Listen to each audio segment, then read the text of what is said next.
Hello friend, कैसे हो आप सभी। आई होप आप सभी बेहतर होंगे और मेरी क्लास में आप सभी का बहुत बहुत स्वागत है। यहाँ पर हम सीटेट के लिए प्रिपरेशन कर रहे हैं। हमने एसएसटी को पूरी तरह से कवर कर लिया है और अब हम सीडीपी को कवर कर रहे हैं।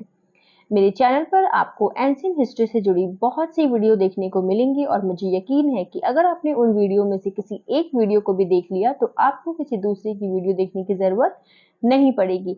चलिए वीडियो को स्टार्ट करते हैं।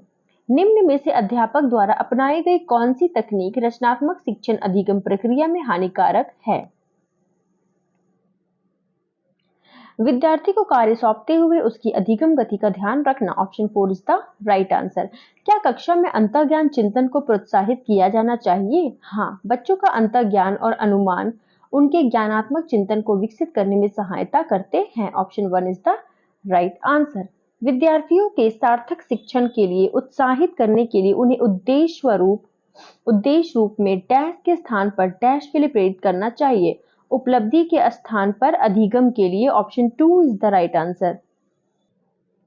नेक्स्ट, अधिगम व्यक्तिगत और पर्यावरणीय कारकों से महत्वपूर्ण रूप से प्रभावित होता है। इस संदर्भ में निम्नलिखित में से कौन सा कथन सही है? रुचि और समुदाय दोनों पर्यावरणीय कारक है। Option 1 is the right answer. किसी शिक्षक को सीखने के लिए आकलन सुनिश्चित करने के लिए क्या चाहिए? प्रत्येक बच्चे के कार्य का विश्लेषण करना और उसके अवबोध में अंतर ज्ञात करनी चाहिए। Option 2 is the right answer.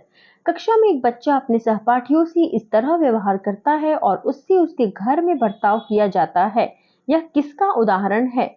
अवलोकनात्मक अधिगम। Option 3 is the right answer. यानी बच्चा जैसा ऑब्जर्व करेगा वैसा ही करेगा। निम्नलिखित में से कौन सा पियाजे के सिद्धांत की आलोचना प्रस्तुत करता है? पियाजे ने पूर्व संक्रियात्मक अवस्था में बच्चों की क्षमताओं को कमतर आंका था। Option 1 is the right answer.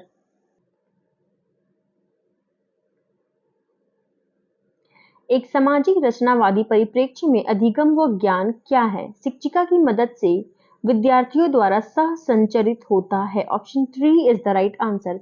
विद्यार्थी जिन्हें अधिगम विकार है कि सीखने के लिए निम्न में से कौन सी सम्यक कक्षा संस्कृति उपयुक्त है? विविध शिक्षा शास्त्रीय पद्धतियां अपनाना। Option 3 is the right answer. विविध प्रकार की सामाजिक, आर्थिक और सांस्कृतिक पृष्ठभूमि वाले विद्यार्थियों की कक्षा सभी विद्यार्थियों के अधिगमात्मक अनुभव को बढ़ाती है। ये स्टेटमेंट एंड रीजन समावेशन से केवल उन्हीं विद्यार्थियों को लाभ होता है जो दृष्टि बाधित, श्रवण रूप से बाधित या जिन्हें विकार होता है। ए सही है लेकिन आर गलत है। Option 2 is the right answer.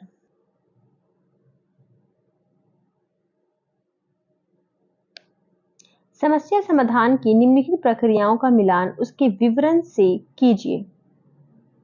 एक तरफ आपका प्रक्रिया है एल्गोरिथ्म विधि, ह्यूरिस्टिक विधि, सादृश्यता, साधन साध्य विश्लेषण और दूसरी तरफ आपका वर्णन है। यहाँ पर आप वर्णन को देख सकते हैं एंड इसका जो राइट आंसर है वो हो जाएगा option number 1 is the right answer. 12 statement A, दृश्य सामग्रियों के एक संग्रह का इस्तेमाल करने और उसके बाद अधिगमकर्ताओं के पूर्व अनुभवों के आधार पर चर्चा करना अधिगमकर्ताओं के संकल्पनात्मक सक्षम को बढ़ावा देगा। रीजन, अधिगमकर्ताओं को दी गई सामग्री क्रियाकलापों के आधार पर उनके मौजूदा विचारों को नए विचारों से जोड़कर सक्रिय रूप से अपने ज्ञान की संरचना करते हैं। ए और आर दोनों सही हैं लेकिन आर सही व्याख्या नहीं है ए की। Option 3 is the right answer. लेओ वाइगोत्स्की के अनुसार नए ज्ञान की संरचना किस क्षेत्र में होती है? उस क्षेत्र के बीच में जो कि बच्चा जानना चाहता है और उसके अभिभावकों के विचार से उसका उसे ज्ञान होना चाहिए। Option 4 is the right answer. Statement A, बच्चों और बचपन के बारे में सामान्यीकृत करना कठिन है क्योंकि इसमें बहुत बहुलता विविधता है। रीजन, बचपन एक सामाजिक सांस्कृतिक संकल्पना है। सही विकल्प चुने। ए सही है लेकिन आर गलत है। Option 3 is the right answer. अधिगम हेतु एक प्रेरक वातावरण देने के लिए शिक्षक को क्या चाहिए? यह मानना चाहिए कि भावात्मक और संज्ञानात्मक पहलू एक दूसरे से प्रभावित करते हैं। Option 3 is the right answer. विद्यार्थियों की भावनाओं पर ध्यान केंद्रित करना चाहिए और संज्ञानात्मक पहलुओं की उपेक्षा करनी चाहिए। सॉरी, मैंने ऑप्शन नंबर 4 रिपीट किया है। एक्चुअली ऑप्शन नंबर 4 नहीं था, option number 3 is the right answer. मैंने गलती से ऑप्शन नंबर 4 पढ़ा है। नेक्स्ट, एक शिक्षिका को उस विद्यार्थी के लिए जो दृष्टि बाधित है के लिए शिक्षा स्तरीय का प्रावधान करने चाहिए। मौखिक संकेतों का इस्तेमाल करना चाहिए ताकि उसको कल्पना करने के अवसर मिले। Option 4 is the right answer. Lawrence Kohlberg के अनुसार बच्चों का नैतिक चिंतन बाह्य पुरस्कार और दंड द्वारा किस स्तर में नियंत्रित होता है? पूर्व पारंपरिक। Option 2 is the right answer. पहली बार स्कूल जाने वाले विद्यार्थियों की शिक्षा के लिए एक शिक्षिका को क्या करना चाहिए? इनकी संस्कृति का सम्मान करते हुए इन्हें स्कूल की भाषा व संस्कृति से परिचित करवाना चाहिए। Option 4 is the right answer. एक बाल केंद्रित कक्षा क्या होना चाहिए? यहाँ पर ऑप्शन 1, 2, 3, 4, 5 ये सारे ऑप्शन दिए गए हैं and the right answer is option number 2, 1, 2 and 4। यानी क्या होना चाहिए? बहुत से संसाधनों का प्रावधान होना चाहिए, लचीला समूहीकरण होना चाहिए एंड 4 छात्रों की सक्रिय भागीदारी होना चाहिए। ऑप्शन यानी option 2 is the right answer. Harvard gardener के सिद्धांत के अनुसार बुद्धि एक व्यापक क्षमता है जो संचित ज्ञान और अनुभव पर निर्भर है। Option 1 is the right answer and here is option 2, 3 and 4। विकास की दिशा और क्रम हर बच्चे के लिए समान होता है, लेकिन हर बच्चा अपनी गति से विकसित होता है। यह बाल विकास के निम्नलिखित में से किस सिद्धांत को दर्शाता है? व्यक्तित्वता। Option 2 is the right answer. बच्चे डैश तरीके से सीखते हैं और डैश तरीके से नहीं सीखते हैं, यानी रचनावाद तरीके से सीखते हैं और असंरचनावादी से नहीं सीखते हैं। Option 1 is the right answer. विद्यार्थियों के कार्य में त्रुटियां क्या इंगित करती है?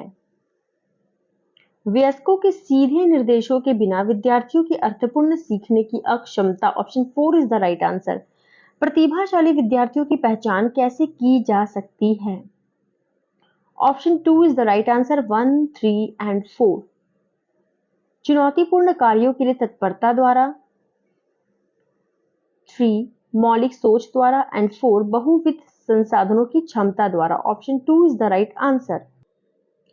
राष्ट्रीय शिक्षा नीति 2020 द्वारा सुझाई गई समग्र 360 डिग्री बहुआयामी रिपोर्ट प्रस्तावित करती है। क्या प्रस्तावित करती है?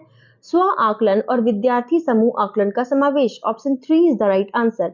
जीन पियाजे के अनुसार मानव शिशु में कौन सी प्रवृत्तियों और प्रक्रियाएं जन्मजात होती है? समायोजन। Option 4 is the right answer.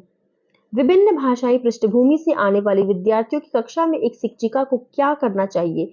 कक्षा में सम्मान की संस्कृति पैदा करना जिसमें विद्यार्थियों को अपनी भाषा बोली के बारे में बात करने को प्रोत्साहित किया जाए। Option 1 is the right answer. एक शिक्षिका अपनी कक्षा में जेंडर रूढ़िवादिता में लचीलेपन को कैसे बढ़ावा देगी? लोगों को गैर रूढ़िवादी पेरेंटिंग भूमिकाओं में प्रस्तुत करके। Option 4 is the right answer. निम्नलिखित में से कौन सा कथन बच्चे की समाजीकरण की प्रक्रियाओं की सही व्याख्या है? सामाजिक परिवेश द्वारा बच्चे को पूरी तरह से ढाला जा सकता है। Option 2 is the right answer. This is the last question for this set. पियाजे के सोपान क्रमिक विकास सिद्धांत का सही क्रम पहचानिए। संवेदी गामक, पूर्व संक्रियात्मक, मूर्त संक्रियात्मक, औपचारिक क्रियात्मक। Option 1 is the right answer. So friend, I hope आपको मेरी वीडियो से बहुत हेल्प हो रही होगी और मुझे यकीन है कि आप इस बार सीटेट पेपर 2 जरूर क्वालिफाई करेंगे। Thank you so much.